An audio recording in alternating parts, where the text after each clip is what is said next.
So thank you for coming today. To introduce myself, my name is Sara Sabin, and I am an ex-tech startup founder and consultant to tech startups. And my current business is a transformational leadership coach and consultant. So I partner with visionary leaders and entrepreneurs who are on a big mission to positively impact and change the world.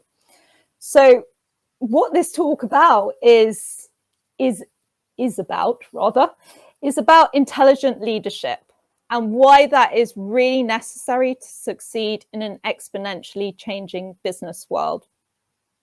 So this talk will take about 20 minutes. I'm going to try and leave a minute or two at the end for questions, but if you want to ask me something at a later stage that you feel you haven't got to ask, then please feel free to connect with me and just drop me a question. So I'd like to first start by going through what intelligent leadership is. So I love to use quotes to demonstrate points, and this quote is from Eckhart Tolle in his book, A New Earth. So cleverness pursues its own little aims. Intelligence sees the larger whole in which all things are connected. Cleverness is motivated by self-interest, and it is extremely short-sighted. Most politicians and business people are clever. Very few are intelligent. Whatever is attained through cleverness is short-lived and always turns out to be eventually self-defeating. Cleverness divides, intelligence includes. So what I'm here to talk to you about is a new paradigm of leadership. But even before I get there, let's address the elephant in the room, which is the perceptions of leadership that exist in the old paradigm. And when we think of leaders, we might think of job titles and power suits and a certain level of salary. And we might think of a hierarchy, so the traditional organizational structure that you see, and ideas and change being controlled at the top, with slow decision-making and kind of veiled communication where things are heard in whispers around the company. And I've really lost count of the number of times that I've heard employees say, nothing ever changes, they don't listen, etc., etc. So here's the thing, that style of leadership is just not fit for purpose anymore. So just because you're a CEO, it does not mean per se that you're a good leader. And actually, there is a lot of data to support that. So Talent Smart, which is an organization set up by a chap called Dr. Travis Bradbury, who researches all around the topic of emotional intelligence. He surveyed 500,000 people at work. So this was across industries, countries, and levels within an organization. So from bottom up to C-suite. And what he found was that middle managers actually had the highest levels of emotional intelligence in the workplace.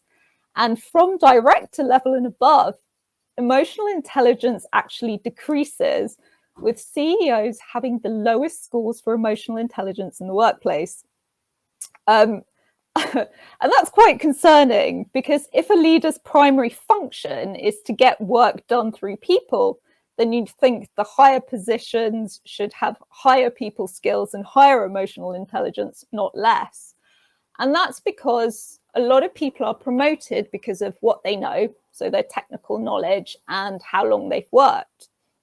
Whereas really, emotional intelligence is very often linked to that really high performance that differentiates leaders.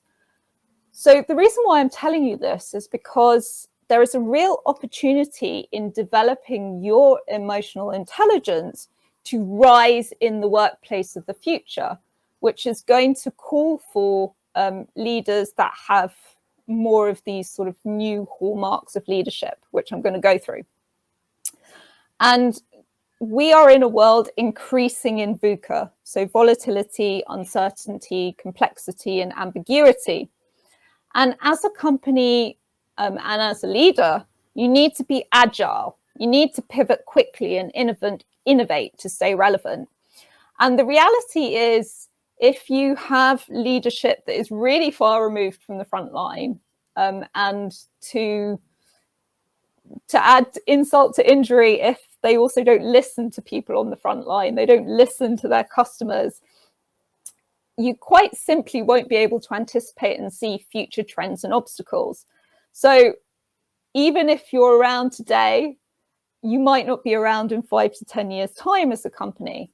So it's time to kind of get on the evolution train and recognize that it's constant or die, basically, as a company. So it happened to Blockbusters in the noughties, and it nearly actually happened to Lego. They nearly went bankrupt, and the only reason they didn't was because the leadership team were sensible enough to listen to a consultant within the organization who was promoted to CEO and ultimately saved Lego. So what does intelligent leadership look like? Now, I want you to imagine a new world of work. And I want you to imagine an alternative to what you might have seen in the past as the status quo. And although this may more seem like it's for corporates, I've worked with a lot of startups that took these less positive elements of corporate structure into their startup. So within any organization, the new paradigm is not just about people at the top creating change. It's about everyone in the organization taking responsibility for being a leader. And when I say a leader, I don't necessarily mean a manager. Obviously, someone needs to manage, someone needs to look after the day-to-day. But a leader is more than that. A leader is a visionary. And every single one of us can develop those visionary qualities that drives change, drives innovation, and inspires people. And that's ultimately what's going to drive companies forward. So to reiterate, it's not about a job title and power suit, although I'm actually quite fond of a power suit on occasion. But these principles of leadership apply irrespective of title and the number of people that you lead or don't lead. So at the very least, you should be self-leading as well. So what does the new paradigm include? So here are some hallmarks of it. So number one, collaboration. Now, instead of thinking of a traditional organizational chart, which actually encourages competition because you're constantly thinking how to get to the next level, what you need to imagine is a bullseye. And in the center of the bullseye is the main goal, the main mission that everyone within the company and the team is working towards. And working towards that goal is actually ultimately what's rewarded. And therefore, you've got collaborations between teams to work towards that mission. And that helps to break down silos, because otherwise you tend to get functions each doing their own thing and lost in their own little world, and they tend to lose sight of the bigger picture. Secondly, radical communication. So this not only means as a leadership team, you need to be able to communicate clearly and effectively to your employees and your team what is going on, why you're making decisions, what the vision is, etc. But entrench that open communication amongst the team in general. And what that means is that anyone can walk into the leadership team's office and say what needs to be said. And if that kind of open communication is encouraged, you actually have a much greater chance of building high-performing teams. Thirdly, co-elevation and the collective win. So the collective win was a concept that literally blew one of my clients' minds. Together, we can achieve much more than we ever could by ourselves. So there's no point in having, for example, a sales team where you've got one star player who runs around doing their own thing, and then a load of average performing people. What you need is for the team to take responsibility with the leaders to cross the finish line together, to coach each other and to hold each other accountable. So you've got that kind of peer-to-peer coaching going on. You've got people helping to bring each other's standards up. And your success measure is basically, if we fail together. If we win together. Fourthly, having a strong vision and purpose. So each person should know what the company vision is and also know what their personal vision is and where they stand in relation to it. So really often when I see people that are unhappy at work, they either have no idea what their company vision or purpose is, and therefore sort of they're really losing that purpose motivator that creates engagement, or there's a misalignment in vision and values. And that misalignment will inevitably lead to dissatisfaction. So it's really important to understand whether there is a personal and company alignment there. Fifthly, commitment to emotional intelligence. So one of the key skills of the future, according to the World Economic Forum, is emotional intelligence. And it is something that all of us can develop. And generally what tends to happen is we're slightly weaker in one area of it than another. So we might be really empathetic, but lack the ability to have confrontation and tough conversations. But it's 100% something that is really worth developing as a core skill.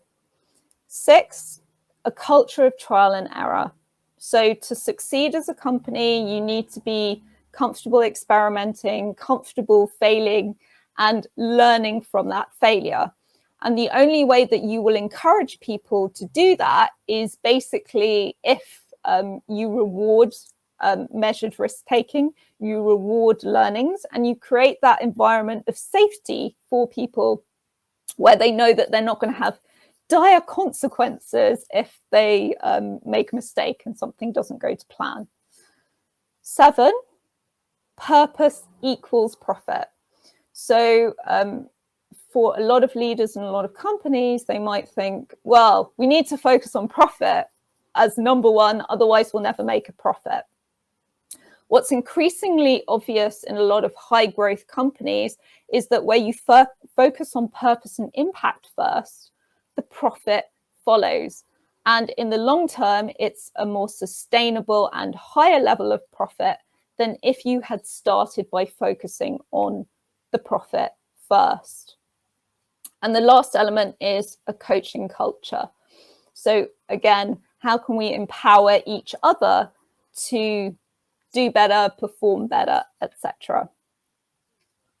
So you might say to me, okay, that all makes sense. So what's the problem?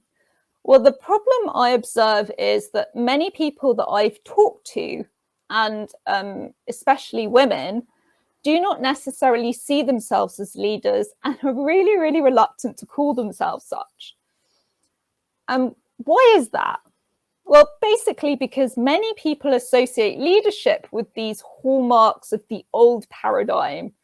So I don't have a certain job title, therefore I can't be a leader.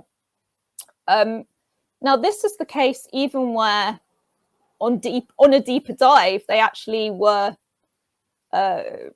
constantly practicing a lot of these new leadership skills that I've just been through. So what we need is a shift in perception. And I appreciate that it's difficult, especially if you've always experienced the type of leadership that wasn't so positive in your personal career. Because if you have, it actually becomes part of your belief system. And really interestingly, I was talking to the CEO of a biotech company last year, and he runs his organization in a very coaching culture way. So he's one of those really new types of leader. And when I dug into why he was like that, he had worked for a manager in his formative years of his career who had that coaching style of leadership. And he saw the benefits for himself, for his motivation, for his performance, and the effect that it had on the team. And he could also contrast it to having a micromanager, which I'm sure most people have probably had at some point in their career. And what he said to me is, had he not had this positive example of leadership, he probably wouldn't be leading in the same way today, because he wouldn't know that it really worked. So I appreciate that, you know, it takes courage to imagine a new form of leadership and redefine what leadership means to us personally. But anyone who chooses to develop leadership skills can start to apply them in their everyday life. And if we don't, we actually risk holding ourselves and our career development back because of these old perceptions of leadership. And it's really necessary that we take this personal responsibility, because radical company adaptability can only be achieved in a powerful leadership culture with high-performing teams. So in terms of the solution, I'm going to give you some practical steps here. The first step on the road to becoming an intelligent leader is to develop self-awareness as to who you are, where your strengths lie, and what your vision and purpose is. And that forms the foundations for the first quadrant of emotional intelligence as well, self-awareness. And when I work with clients, I encourage them to think of transformation as starting from the inside out. So know yourself, know that which you want to create, and then you can start engineering backwards from there. But I encourage people to dream big, because once you plant that seed in your mind, your brain starts coming up with ways and working backwards to help you get there. And when you start to operate in that way for yourself, it becomes a ripple effect, because you can help other people to do that too. So some steps to authentic leadership. Number one, commit to knowing yourself and to being self-aware. And that also means asking for feedback. So 360 feedback is really good, because often other people see us better than we can see ourselves. And once you know what your core strengths are, you start applying those strengths that are innate to you, that are authentic to you, and learn to master those, whilst also bringing up the areas for improvement that are holding you back. So what that might look like is, for example, you're really empathetic and insightful, but you're not very good at confrontation or tough conversations. So it's about applying empathy to tough conversations in order to bring up the weakness whilst focusing on the strength. Secondly, modeling. So this is actually especially important for people that have never had particularly positive leadership role models. But if you have had them, then you'll probably be able to think of an example from your past or present. Start to look for evidence that the kind of leader you want to be works. So start to look for evidence of leaders that you admire in all aspects. So you have an aspirational model of leadership that you can build a strategy around. So part one of that is knowing yourself. And part two of that is finding external inspiration and validation to start shifting those belief systems that you might have. Thirdly, set a strategy and action plan for your new identity. So basically, rather than boxing yourself into a personality type, know what type of leader you want to be and start working towards that. So I'm actually quite anti-personality tests, because they tend to only show you where you are right now, not your unlimited potential. And believe me, personality tests I did 10 years ago when I was in the corporate world are completely different from the results I got even 6 months ago in a personality test. So you need to decide what kind of leader you want to be. What is your leadership mantra? Is it, I want to be an influential, powerful leader that leads the team around me really well? And then start developing powerful questions to hold yourself accountable, and also little action steps you can take every day, every week to bring you closer to that aspirational goal. So you're gradually trying to show up more and more as the leader that you want to be.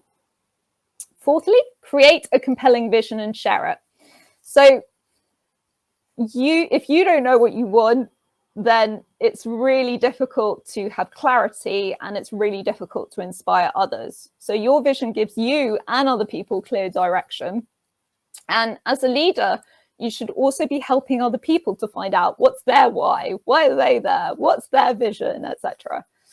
And then the last thing is develop a learning mindset. So have the humility to know that no one knows everything, and the most successful people in the world are committed to learning. So I hope that you have enjoyed this. As I mentioned, I work with leaders and their teams to develop leadership skills for high performance. So if you'd like a free consultation with me, please do get in touch. Or if you'd like to know more about me, please do visit my website, connect with me on LinkedIn, or feel free to drop me an email.